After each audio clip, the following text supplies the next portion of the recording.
you get vision to trickle down all the way through your organization. By the end of this video, you're going to know exactly how to cascade vision through your whole organization. I'm John O'White, founder and principal consultant of Clarity. We work with leaders around the world. It really helps us out if you subscribe, follow, like, share this content. Please do that now because that way more leaders can become the best they can be, and it also means it keeps you in the loop with everything, all the content we produce about leadership. So how do you cascade vision throughout your whole organization? When I talk to leaders, this is one of the biggest things that comes up. There's this question, a heartfelt question where they say, how do I get vision through my whole organization? And I understand the pain. How do I get people bought in all the way? Whether it's a company with 100,000 staff or it's a small business with 5 staff, I just want everyone to be on board and rowing in the same direction. And so I want to unpack that for you today. The first thing when it comes to cascading vision is the first thing that you need to do is you need to actually have a vision. Now that might sound silly, but let me flip it around and ask you a different way. How clearly can you articulate your vision? How clearly can you articulate your vision? Articulating vision, there's a couple of different frameworks I highly recommend. I always think people can get a bit clearer on their vision. I often do offsites and workshops with executive teams, clarifying their vision as a company.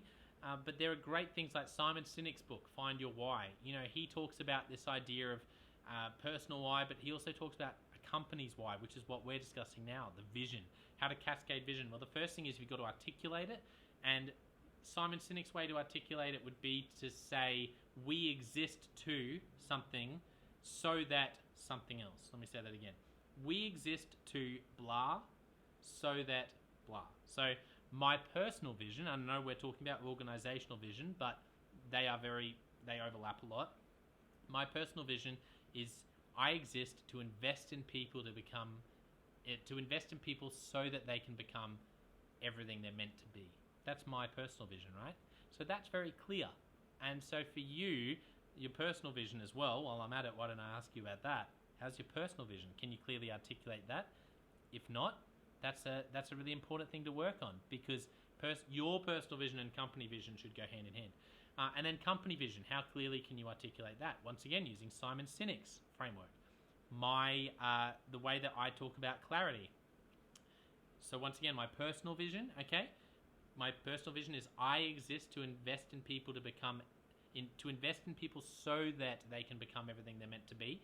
And clarity, my organization's vision, is we exist to fill the world with healthy organizations so that people love coming to work and organizations make a positive difference in their communities, nation, and world. So that's our company vision. That's my personal vision. That's a great framework. Another one I highly recommend is Andy Stanley. Andy Stanley does amazing work around vision. He has a book called Making Vision Stick. That's probably my favorite book on vision. And he has a great framework again, which is similar to Simon Sinek, just giving you a couple of options, because this point is so important. It's not about getting it perfect. It's just about getting it clearer. And so don't wordsmith it to find the perfect thing, but just refine it so that it's clearer. And if you can do that well, that's going to help the rest of the process. It's just to clarify at this point. So Andy Stanley talks about vision being, what problem are you trying to solve? What's the solution? Why? Why is that important? Or so what is another great question. And why now? What creates the urgency? So let's go through that process. What's the problem you're trying to solve? So I love using this framework to communicate vision, which we're going to get to in a second. When you're wanting to cascade vision, you're wanting to articulate it. What's the problem that your organization is solving? So if I look at clarity, really for me what drives me is it breaks my heart to see people hating coming to work. It breaks my heart to see people not fulfilling their potential. Okay? That for me is the problem. Like, I feel that when I say it. And there'll be something similar for you that's, as an organization, there's a problem, an underlying problem that you're solving. What's the solution? Well, once again, let's look at it for clarity. Problem that I'm solving is Breaks my heart to see people not fulfilling their potential. The solution is organizations, when organizations are healthy, then people, the employees, are able to, well, actually, I'm going ahead a step. We're saying the solution is that organizations are healthy, leadership team is healthy, and it's clear through the whole organization. That's the solution. Okay, this is where you get to the next step. Why? Or, so what? So for you, if you're following along in this, what problem are you trying to solve? What's the solution that your organization provides? And why? Or so what? So let's go back to clarity. The problem we're trying to solve is that it breaks my heart to see people who aren't fulfilling their potential. The solution is, so we want to see organizations that are healthy from the top down and clear. Why? Well, so what? So organizations are healthy. So what? And that's why it's such a good question. I love that question. So what? Because when organizations are healthy, people love coming to work. There's less politics, less confusion, and people can fulfill their potential. So then you get to the last thing. Why now? So we've gone problem to solve, solution. Then we go, why, so what, and then why now? What's the sense of urgency? And this is a really interesting little add-on, but it helps to ask that question of, okay, why does this need to happen now? Why does it matter if this happens now, not in 10 years? Well, for me, with clarity, it's because really, at the end of the day, filling the world with healthy organizations, yes, people love to come and work at it, but the why now probably comes down to raising leaders, because the why now is if we can build healthy organizations now, we're going to not only impact all the people that are working in our organizations, but we can actually train up the next generation of leaders to lead healthy organizations so that in 50 years' time, maybe it's the norm, maybe it's the culture where people go, what, people didn't used to love going to work? That's crazy, because we've actually transformed the way organizations do culture and how healthy they are. So you can hear, you've now got a bit of my vision articulated by problem, solution, why now, and then Simon Sinek. So the first thing to cascading vision throughout your whole organization, you have to be able to articulate it. And if you can't articulate it as clearly as I just articulated my personal vision and my company vision, then that's the first place I would start at. And I'd read Start With Why by Simon Sinek and Making Vision Stick by Andy Stanley. So once you can articulate your vision, what do you do next? Well, let's come back to Andy Stanley, because once again, his resources are my favorite when it comes to vision. And he talks about this idea of living it out, communicating it, living it out, and celebrating it. And I think he hits the nail on the head. When you want to cascade vision throughout your whole organization, there are 3 areas that you as a leader or the leader need to be thinking about. The first area is this. Are you communicating your vision? Well, yeah, Jono, I communicated it. We came up with the new vision 3 years ago and we communicated it in a press release. No. Are you communicating your vision consistently? One of my favorite things that Patrick Lencioni talks about is your role. Your role, whether you're CEO, senior pastor, head of school, middle manager, whatever your role is, I'm going to give you a new role right now. You are now the CRO, okay? You want to cascade vision through your organization? Welcome. You are now the CRO. What does that mean? Chief Reminding Officer. You need to be a Chief Reminding Officer, and so does your whole team, because we assume people pick things up super quick.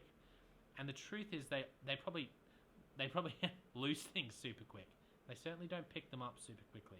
It takes a lot of effort. Lencioni talks about the average person needing to hear something 7 times to believe it. Not to completely buy into it, but just to believe it. So for your employees or volunteers, they need to hear your vision 7 times just to go, oh, just to hear it for the first time. So you need to remind them. The other thing that Andy Stanley talks about is this idea of vision leaks. You've got a bucket and there's a hole in it, and you need to keep topping it up. Why? Because vision leaks. It doesn't just pool up and you create this massive swimming pool of vision. You're always topping it up because it's always leaking. And so you need to be topping it up. So vision leaks. So Communicating consistently, regularly. How are you communicating your vision? It's not enough to do it once. It's not enough to do it twice. It's not enough to do it 7 times. You need to be communicating your vision again and again and again and again. And so the other two are going to help you to find ways to do that. How do you know when you've communicated it enough? I remember when I was leading and I was going big on vision. I was communicating vision left, right, and center. Every time I got up and spoke in front of a group, I would make a real effort of articulating the vision, trying to do it in different words, but the problem, solution, why now. So every time I went crazy big on it. And I knew for me that it was really getting there. And I'd probably shared it 100 times by this point. When one of my young leaders came up to me and said, Jono, we get it. We get problem, solution, why not. Like, they didn't say that, but they said it back to me. And I thought, you know what? That is so cool. Like, they were like, please, we get it. But for me, as a leader, and really for you, if you want to cascade vision through your organization, that's the point, you know, that you're getting a win, in my opinion. You want people to go, we get it. And they can say the vision back to you because they're like, we get it. Stop telling us. That's probably the point you need to get to if you want to cascade vision through your organization. Communicate it. The second one is live it. So Andy Stanley talks about, okay, you want to cascade it. We talked about articulating it before. You've got to communicate it. Chief Reminding Officer, your new role. You need to live it. You need to model it. How are you living out the vision? How are you living out? If I came and spent a day with you, hey, I've arrived. It's 5:30 a.m. Hello. And it's a bit weird. Jono's in my room all of a sudden saying hello to me. I'm here to spend the day with you. And I got to spend the whole day with you. Would I be like, wow? You know, John Maxwell says, if you spend a day with a successful person, you know what you say at the end of the day? That's why they're so successful. And it's the same thing with vision. If you want to be a visionary leader who sees vision cascade through the organization, then if I was to spend a day with you, by the end of the day, I would be saying, that's why their organization's vision is just so clear, because of what I experienced in that day. It's probably got your brain thinking about some options, doesn't it? One of my favorite stories is from the previous CEO of Home Depot. And their vision was all about being the world's best customer service retailer. And he had 300,000 staff. Let that number sink in. Okay? Think you're busy? You think I'm busy? 300,000 staff. There'd be excuses everywhere that you could spend time on. And I love this story because for him, with that vision about being the world's best customer service retailer, when it came to living it out, a couple of things he did is he would intentionally be on the floor serving customers regularly. And he did that because he wanted to be able to stay grounded with what it meant to actually be in customer service. It's one thing to be saying, we need to be better at customer service, but when you're in a role like that, maybe you haven't seen a customer in years. And so for him, he made some time, not all the time, like he wasn't there every day. He had a lot of important things to be doing, but he saw this as one of his most important things, was to get on the ground, serve customers. And for you, what does that mean? What does it mean for you to live out your organization's vision? What does it mean for you to go and get your hands dirty? Maybe you've got 100 staff and it's been a long time since you've, whatever that is with your vision. Make sure you're living it out. Communicating it, living it out. And the third one, my favorite really, is celebrating. If you want to cascade vision, you've got to celebrate it. What you celebrate gets cultivated. You know, what you reward gets repeated. There's all these sayings, and it's so true. Celebrate vision. What does it look like when you achieve little progress in vision? Think about it. And I'm going to go back to this Home Depot story because I just love the story so much. For them, customer service retailing worldwide, 300,000 staff, man, it would be easy to get lost in the bureaucracy. But their vision was customer service, right? So they went, what does it look like to do exceptional customer service? And they put that into focus, took out all the noise and went, okay, well, when that happens, we need to celebrate it.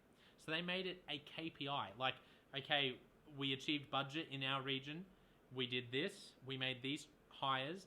And one of their KPIs for each region was, here are the 10 stories of the best customer service from our stores in the past quarter or the past week.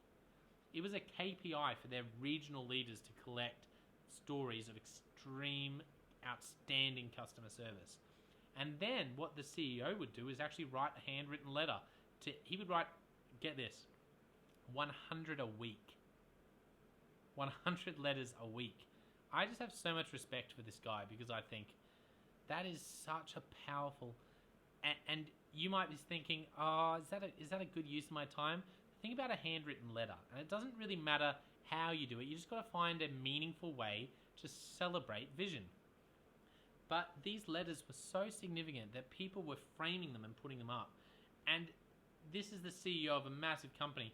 They had a story where a guy had to request another letter because his colleague said, yeah, the CEO wrote it. And he said, no, it was one of those programs that automatically makes it look like handwriting. So he put it in water to show that the ink would come off, and it didn't come, to show that the ink wouldn't come off, and the ink ran.